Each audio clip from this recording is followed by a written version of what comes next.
sports science student in Western Australia with just over a year of study to go. So I've decided to do a PT course in order to get into the industry and learn as much as I can while I finish my degree. But I seem to have trouble with convincing people that I know a lot more than a regular PT and that people will see my great results if they commit to training properly. I also have trouble with convincing people what they actually need to do in order to become fit and strong safely and effectively, as all PTs where I work use gimmicks in order to attain clients. Any suggestions of how I can help more people out with their fitness goals when they are almost second guessing if seeing me is the right move to make? Well, I think, Jarrad, you should take this one because I've been down the industry. I'd say quickly that actions always speak louder than words.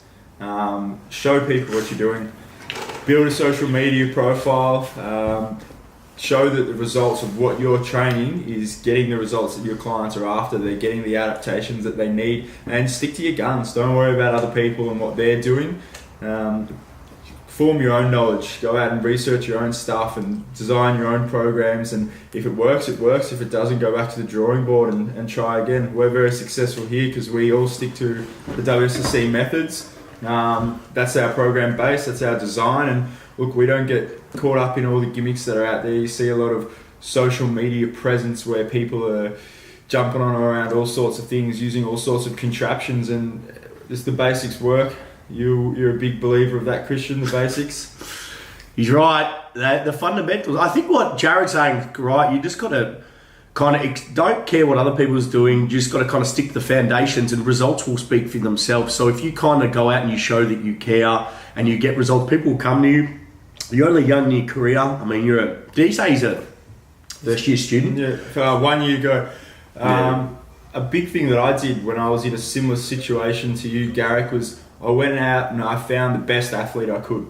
And I said to him, look, and his name was Andy McGrath. Oh. I said, Andy, I'll train you poor for free. Scream. Oh, Scream as well. Poor Scream. Scream as well. You just threw him under the bus there. You just Scream. I'd say Andy because just his athleticism was the mate. Remember when he first came in? He was a national champion. Well, mate, he was a freak, man. So actually, I'll give you that. But Scream, he'd get angry. He's a natural born athlete as well. Scream up. Actually, he's chopping up the footy field. Yeah. But I contacted Andy out of the blue, and I said, look, Andy, I've seen the way you go about your football. I think you're going to be something special. I put him on a scholarship for 2 years where I trained him. It gave me great experience training a high-level athlete.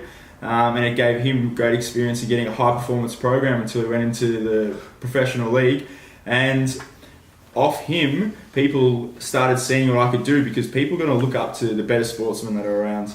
So go out and find yourself a good athlete, or go lodge yourself with a team and just do what you do. Put in the work. I think the biggest thing that I would say for Garrick is, regardless of how hard it is, what's happening on the outside, and understand you need to get paid. I understand that. You're still early in your career. There's no rush. Just take your time with it. The right people will come to you at the right time. And just you got to kind of, and I'm the worst at this, but you just got to kind of let things fall into place. I'm not saying don't be proactive. There's a difference. But sometimes you don't want to push it. You know, you're early on in your career, lay the foundation. If you don't want to be pushing it too hard where you're just like, they're not coming to me, I'm so upset, the right people will come at the right time.